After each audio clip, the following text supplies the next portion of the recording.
Thanks for tuning in. I'm joined here today by Wilson Bell, a professor at Thompson River University in British Columbia. He teaches Russian and European history and other global issues. And among other things, you published books on the Russian Gulag system called Stalin's Gulag at War. I'd like to really thank you for being here today. I really appreciate it. Great. Well, it's great to be here. Awesome. So I just wanted to start off with what started your fascination in this part of history, and what has led you to where you are today? I guess there's a long and short answer to that, but basically, I always knew I really liked history, and so second year as an undergraduate, I decided to major in history, and that year, the Russian history course that I took, which I took in part because I had read some Dostoevsky and really liked it, but the Russian history course I took was by far my favorite course. And this was at Dalhousie University, and the professor who taught it also frequently mentioned that the Russian Studies department at Dal did a semester abroad program in St. Petersburg, Russia. So I had always wanted to study abroad, so I started taking language courses too, so that I could do that study abroad program, and it sort of built from there. So I ended up with a double major in history and Russian studies as an undergraduate student, and went on to do a master's degree at the University of Toronto. And when I started that master's degree, the U of T library system had just purchased a set of newspapers that had been published in the Gulag. These were official publications, so they're somewhat propagandistic, but they were written in the camp cultural educational sections in the Gulag, written by prisoners for the consumption of other prisoners. And Robarts Library at the University of Toronto had purchased a kind of microfilmed or microfiched set of these newspapers, and no one had published anything related to them scholarly. So my master's advisor, Lynn Viola, she suggested I look at those newspapers and write something on that for my master's project. So that's one reason I really got into the Gulag was starting on that master's project. The other reason probably is that I'd always really been interested in I don't know, I guess more or less you could say the history of suffering, so to speak. Holocaust history had been one of my, one of the topics that I'd studied as an undergrad and really found interesting. And so the Gulag kind of fit into that, that question of why people do awful things to other people. It's a part of history that not too many people investigate too deeply. Well, I mean, there are a lot of people. Obviously, the Holocaust has a really rich literature now, and the Gulag studies has grown a lot in the last 20 years. I mean, when I started the master's program, and I'll date myself, but I started the MA in the year 2000. And when I started that program, there really was only, I think, one scholarly monograph in English that was about the Gulag based on archival sources from recently opened Soviet former Soviet archives. So at that point, there was almost nothing published on it using declassified archival documents. Now, of course, there's quite a literature. So and my work is sort of fits in with that growing body. So it's like one of the first real studies of actual declassified information at the time. I mean, now there have been quite a few. There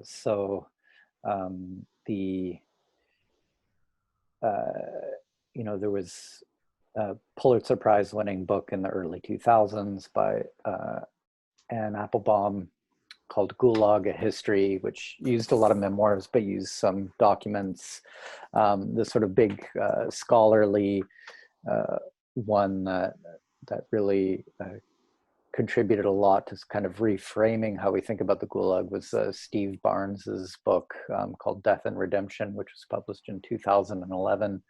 But there have been a whole pile of books, published since the year 2000 in English, but also in other languages, Russian, French, German, and so on. So now you could almost call it a subfield. Sort of Gulag studies as almost subfield of Soviet history and literature too. There's a lot of literary scholars who work on sort of Gulag memoirs and Gulag literature. Yeah. Oh, cool. So one of the reasons why I messaged you and I wanted to talk is because I saw the rise in popularity in the term Gulag. Mm-hmm. And in terms of popular culture at the moment, it's shown a surgeon, or I guess it's become more popular because of a video game. And in the game, it's Call of Duty. It's like when you die, you are sent to the Gulag and you get a chance to redeem yourself. And this is, very westernized kind of stuff. And so for myself, I saw that, and I was watching another podcast which mentioned the Gulag archipelago. I'm going to say the word wrong every time.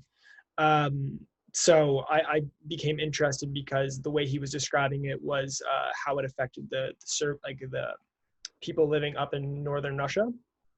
So I read it, and I was, there's a lot more to this term than just what's pushed in this video game, and obviously.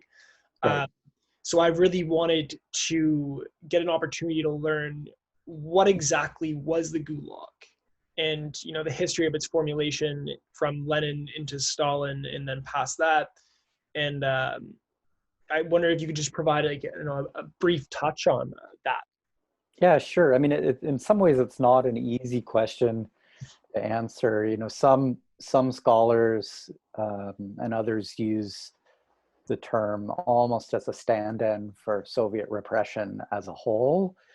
So it has a kind of wide and narrow definition. The term itself, Gulag, was popularized by Alexander Solzhenitsyn with his work, the Gulag Archipelago, which came out in the 70s.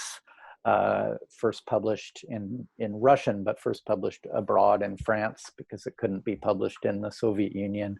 And it's a real damning indictment of the system. And he focuses a lot on trying to show the experiences of the so-called political prisoners, those who were sentenced for what the Soviet Union saw as crimes against the Soviet Union. And a lot of those were trumped up, sort of fabricated charges. So people were going into these camps on these trumped up charges. And because of Solzhenitsyn's work, that term sort of became well known in outside of the Soviet Union. The term itself is actually an acronym from the Russian Glavnoye Upravlение Lagery, which is the main camp administration. So it's really just a bureaucratic acronym for the camp administration. But it's become, it's come to stand in for the system as a whole. And within, and as a sort of bureaucratic body, it only lasted from 1930 to 1960. But the Soviet camp system was established before that. They first established camps for political opponents during the Civil War. So in 1918. When the Bolsheviks are trying to win this civil war following the revolution, And these are specifically targeting political opponents of the regime. And then in the 1920s, they developed some forced labor camps. Although at this point in the 1920s, they're still relatively both small in number and small in terms of prisoner population. Mm-hmm. But part of the idea behind these camps, I suppose, was twofold at the time, that perhaps they could be self-sufficient economically, so there'd be some economic benefit to these camps, and that also prisoners would supposedly learn the values of like honest work, right, and be reformed into proper Soviet men and women. But then this relatively small system really explodes in the 1930s under Stalin, and particularly with the collectivization and dekulakization campaigns in the countryside, which kind of restructured the countryside, and there was a lot of resistance to them amongst peasants. So you have a lot of people arrested because of that, and also this is a period of mass industrialization, which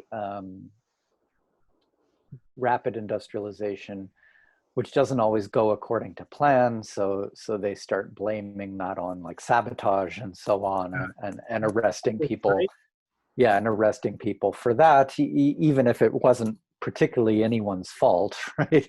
I mean, they were trying to industrialize at a real breakneck speed and didn't always know how to use the equipment properly, or even set it up properly, right? Mm-hmm. So, Or sometimes you're ill-equipped like they were ill-equipped to do some jobs and then punished because they were unable to do those jobs. right, yeah. So I mean, there's a variety of reasons why it expands. Another major point scholars often point to is the late 1934 assassination of Sergei Kirov, who was a prominent Bolshevik leader in Leningrad, today St. Petersburg, and following this, there was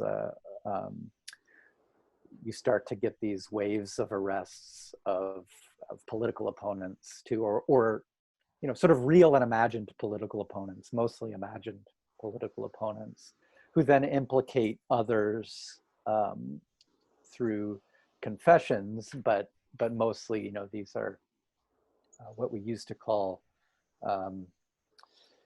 torture, but we now sometimes refer to as enhanced interrogation techniques. But people were often confessed to crimes they did not commit. Mm-hmm. Like even I'm not I can't say that the Gulag Archipelago, it's a tough read, and especially in the early pages when he's talking about the reasons people could be arrested or how they arrested people. Yeah. And it's just like it was anything, any strain of evidence was used. Somebody came in, I think there was one page, actually no, one of the most interesting ones I found it was, I can't remember the names, but there was somebody making a speech for Stalin, and everyone had to clap, and they were just waiting for the first person to sit down. And the first person that sat down was then arrested. Right. Yeah, for like 10 minutes, that's what he claims, until right. somebody gave up. Yeah, there are stories like this. Although, it's interesting, we now know with archival evidence that while these political prisoners made up a significant portion of the prisoner population of the Gulag, they were never the majority. And a lot of the waves of people actually sent to the Gulag were sort of just common Soviet men and women, often peasants, who were rounded up in various operations. And so they weren't getting these sort of individual treatment and trials in the same way as described in Solzhenitsyn, because he's mostly concerned with the political prisoners, who were usually somewhere between 20 and 30% of the prisoner population of the Gulag. So still quite significant, but not a majority. And then also as the Stalin era moves on, you start getting harsher and harsher laws, particularly during World War II and beyond, where you can be arrested for very minor, what we would consider very minor infractions, and sent to the Gulag. So, for example, during the war, if you're working in a wartime industry, you can, it didn't happen all the time, of course, but you can be sent to the Gulag for showing up more than 20 minutes late to work, because it's considered a form of sabotage, essentially. And what counts as a wartime industry, the definition of that sort of broadens as the war goes on to include more and more industries. So a large portion of prisoners, especially as the Stalin era progresses, a large portion of prisoners sentenced are there for relatively minor offenses. The terms they're sentenced to. Sorry? In the terms that they're sentenced to, just for reference, it's like 5 to 8 years typically, correct? Well, that's another thing we've discovered since the archives opened. So it was long thought that sentences were all quite long.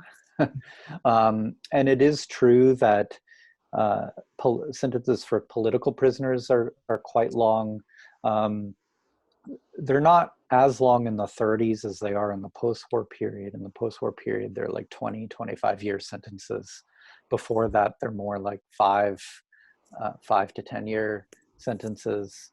But there are also a lot of people sentenced to relatively short sentences. So, from a few months even to a couple of years. So there's a wide range of sentences, and we do know that a lot more people, because of that, a lot of people were released every year because of the ends of their sentences. Mm-hmm. So in that way, it functioned a little bit more like a prison system than we had thought before the archives were opened. And also, I should say, on that note, a lot of people in the Gulag, it was the Soviet Union's prison system too at that time. Mm-hmm. So, anyone committing a crime, it doesn't have to be a political crime. In other words, anyone committing a crime could end up in the Gulag, whether that's, murder or theft or, aggravated assault or something like that, right? Mm-hmm.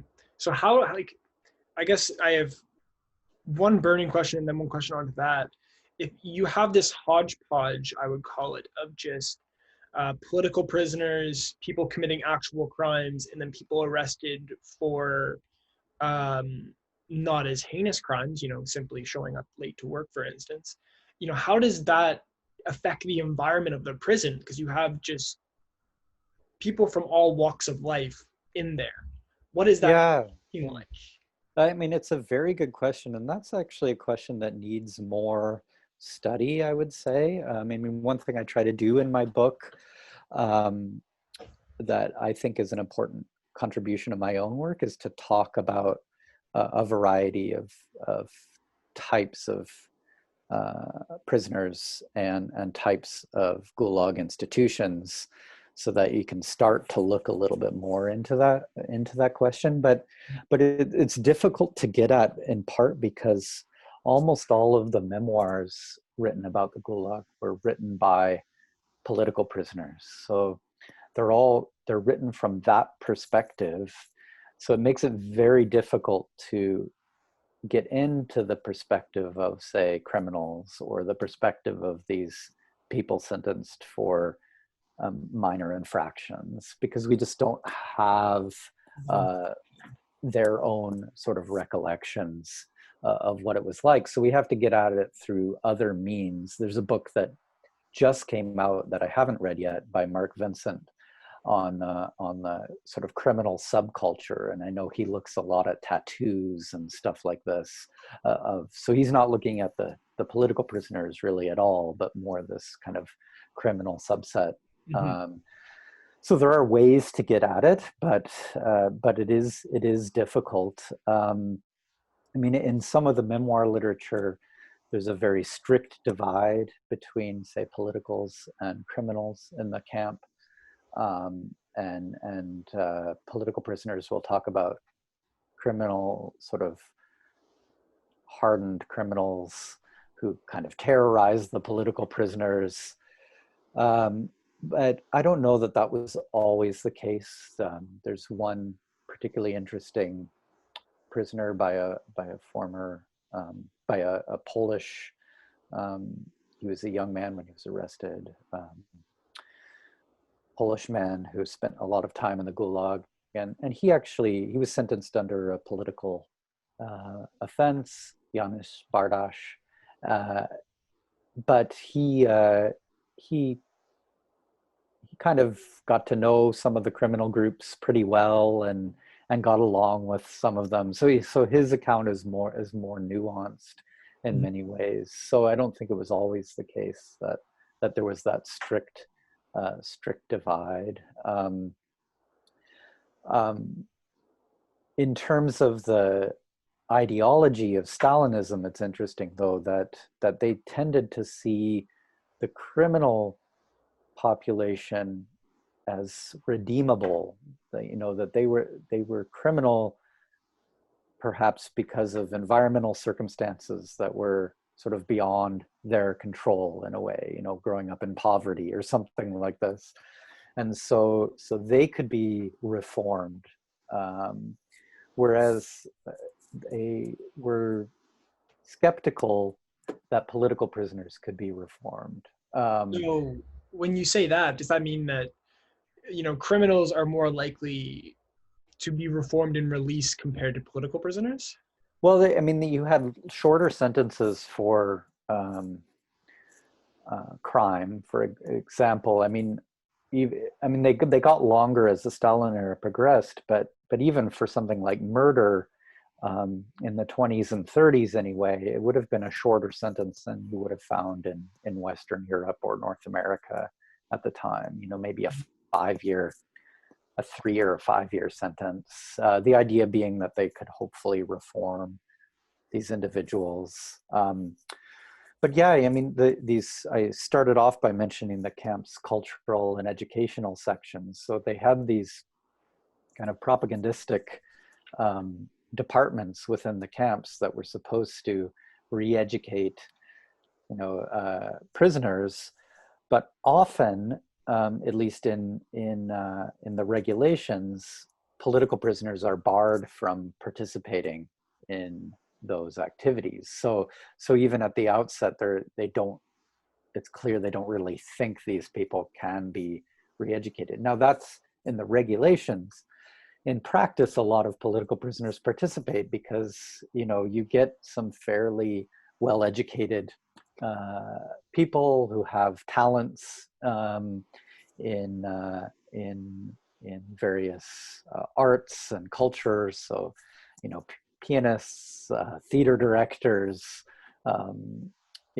actors and actresses. So often the cultural education sections actually want to use these prisoners because they can enhance some of the activities that they're doing.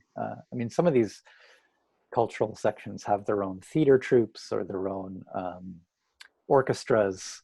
And so if they have talented individuals, They use them. They'll even tour around. They'll tour, go to other camps and perform. So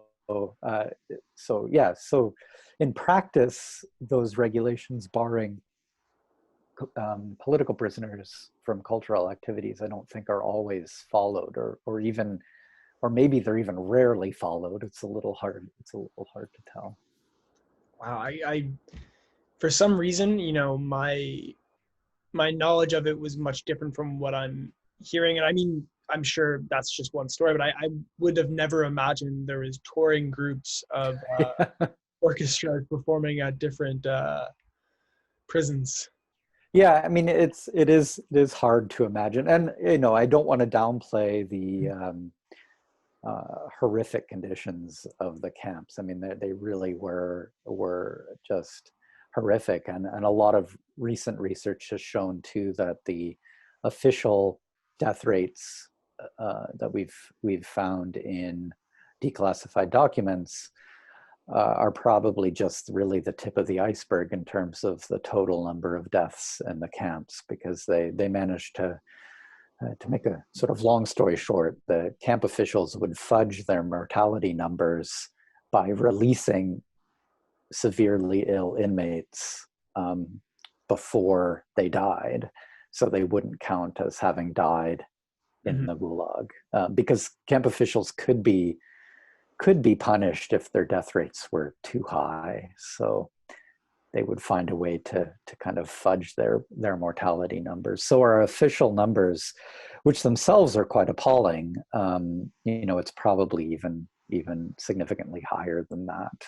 Although scholars now are trying to, or we're in the midst of a debate, scholarly debate on how much higher the actual numbers are. There's always new information coming. Yeah, there's new information and new ways of looking at old information too. So there's a lot. I mean, there's a tremendous amount of material that's been declassified. There's also a lot of material that remains classified. So there's more materials that people are discovering all the time. And then also there's really been so much material that, there's a lot that no one's really looked at closely too. So going back through and looking at some of that stuff, you find. What kind of material is that you're saying that not a lot of people are looking at? Well, for example, I mean, the main Gulag collection in the State Archive of the Russian Federation, which is collection 9414, it's just a massive number of documents. So lots of scholars have worked with these, but there are sections that you just can't. No one person can look at everything, right? Yeah. So this scholar Golfo Alexopoulos is sort of who published, I think it was last year or 2018, can't remember, this book arguing that mortality rates are much higher because they hid a lot of the deaths.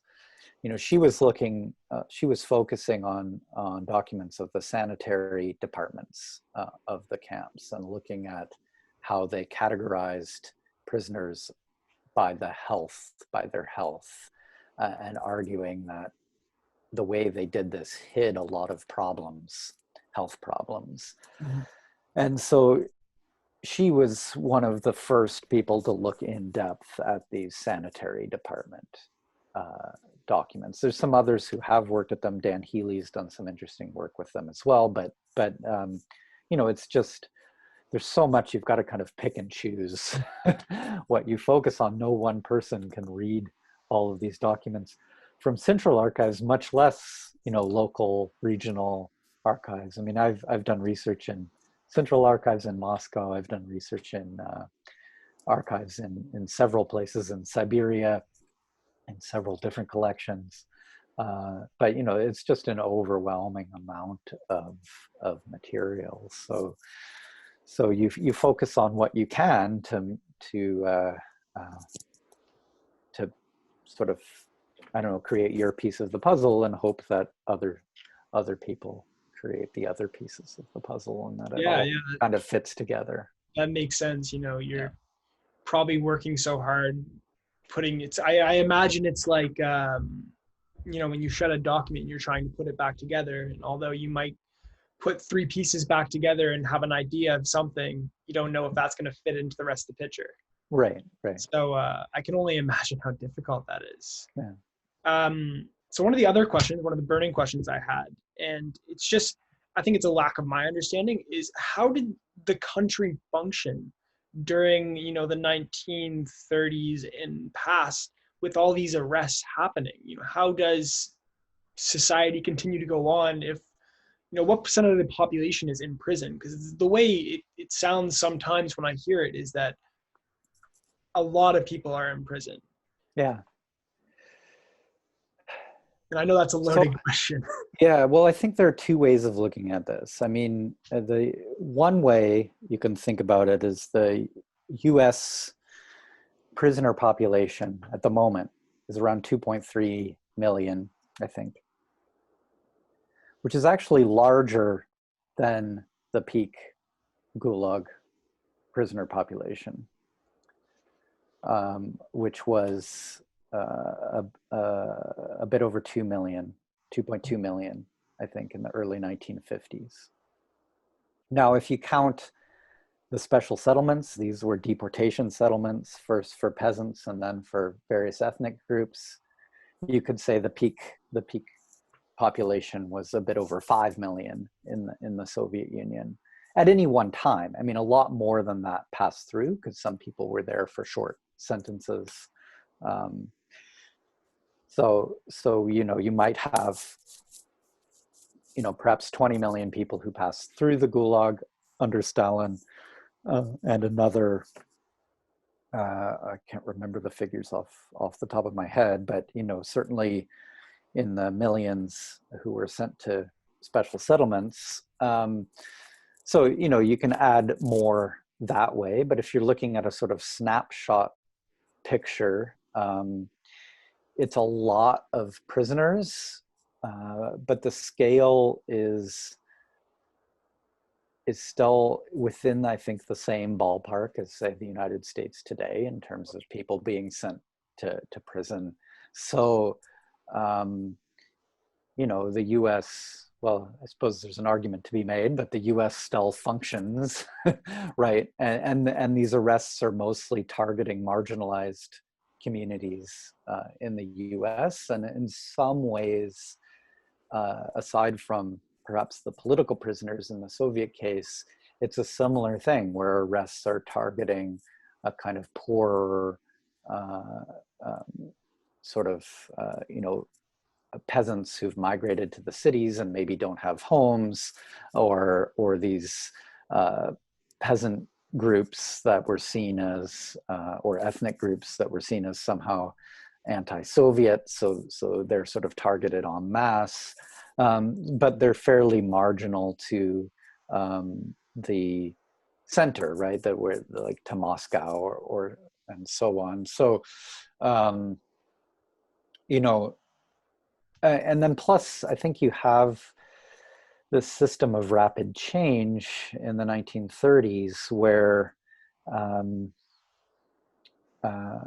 some people do, I mean, I don't know what percentage, it's impossible to know, but some people do actually believe that part of the problems that are arising are due to saboteurs trying to stop the Soviet Union from being successful, right? So there's at least a certain percentage of people who believe that this stuff is going on. And it's hard not to.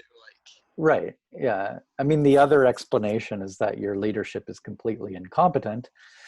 And I'm sure a lot of people believed that too, even if they didn't say that. But sometimes it's easier to blame problems on a kind of outside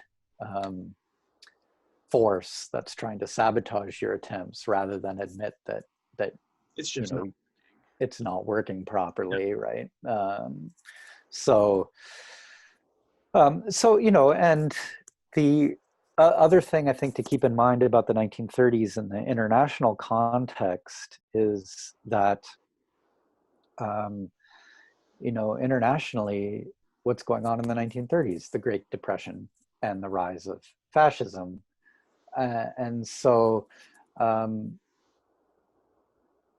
even though mostly what Soviet men and women are getting is propaganda, it's not like the capitalist world, so to speak, looks particularly good in the 1930s, right? I mean, there's really high unemployment, whereas the Soviet Union, has, it might not be a very good job, and it might be a very dangerous job, but the Soviet Union has basically eliminated unemployment by like 1933 or something like that.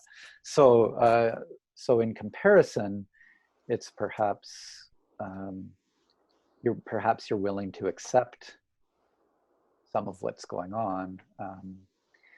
And then also there's this, through most of the 1930s, a lot of the Soviet propaganda is focusing on the dangers of the rise of fascism and the need to combat that. So there's this sense that there could be a war at any moment, and that's one reason why we need to make these kind of sacrifices. So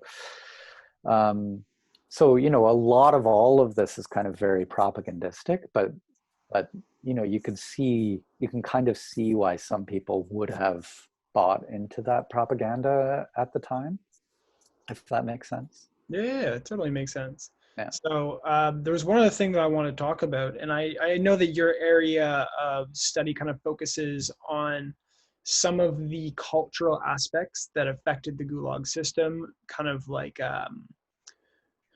what would I say it? The interactions between people in the system, as in bribes and other stuff like that. Mm-hmm. And I just wanted to hear a bit about that, because that's, you know, one of your areas of specialties. And I know that's really broad and we don't have too much time, but I just want to hear a bit about it. Yeah, that interest started when I was doing archival research, and I noticed frequent reference to these prisoners that had a special status called deconvoyed, or and so, you know, looking into it, they were able to leave the camp zones. They had a special permission to leave the camp zones without guard, and it was usually just to go to and from work, Mm-hmm. and they were supposed to go on a set path. But basically, the Gulag didn't always have enough personnel to guard everybody properly. So, you know, sometimes certain privileged prisoners would have permission to go to the work site and back without guard.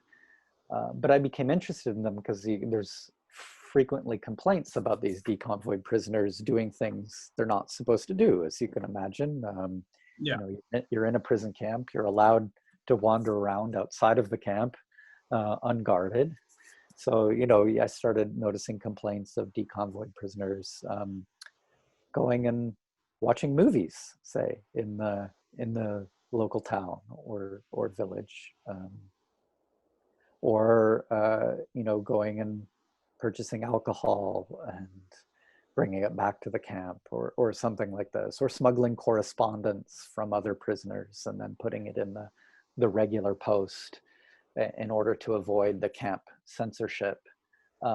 So I became very interested in these deconvoyed prisoners, and one of my first major articles about the Gulag focused on this subset of prisoners.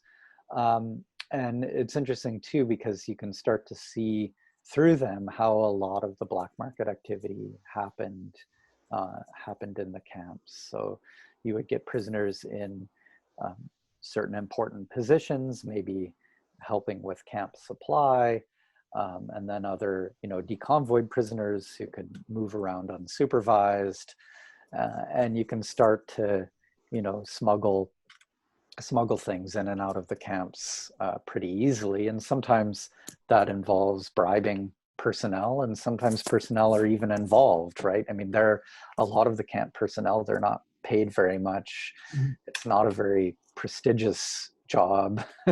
You know, they're going to do what they can sometimes anyway, right, to line their own pockets if they can get away with it. So so it's interesting, and you see a lot of that with the personnel. One area where I found a lot of that kind of illicit interactions with prisoners, would be sort of black market activity or otherwise, I found that in Communist Party documents for the gulags. So the Communist Party had its own local party organizations in the camps for staff, but, you know, at their meetings they would complain about party members who were violating party discipline, and sometimes in the camps what that meant was you know, having a sexual relationship with a prisoner, or smuggling alcohol and cigarettes to prisoners. Mm-hmm. So So these complaints, are they just complaints? Is there any action taken about them, or it's just somebody raises an issue and yeah, I mean, usually if it's a party member, they lose their party status. They're kicked out of the party, and then that would be sort of the minimum punishment, and then often investigated and arrested. I mean, from my reading of this, though, that these types of things are fairly widespread and common, and it's only if it becomes particularly egregious that they actually do something about it. But it's hard to know the extent of this based on archival materials, because, you know, if you take, say, affairs between personnel and prisoners, I mean, most of those would have been hidden. So if you know, if they find a certain number over the course of a 6-month period and report on that, is that the actual number? Right, it's probably, the actual number is probably higher, but to what degree is hard to say, right? Yeah, it's just it's really intriguing to hear about how, like, you know, these norms were created within the prison systems between guards and prisoners, and the market, you say, between people that were able to leave and not. And that's just, it's really intriguing to hear about. Yeah, and I mean, sometimes the examples are a little, you know, it makes you really think about what it was like. Like there's this one investigation into some smuggling that I found, I think it was in a report from 1947, and there was a post-war famine in the Soviet Union in 1947. So this is a time when things are getting particularly bad for supply, you know. But they're talking about how this group of prisoners and personnel kind of made a significant amount of money by selling essentially camp food supplies to local populations rather than them getting to the camp.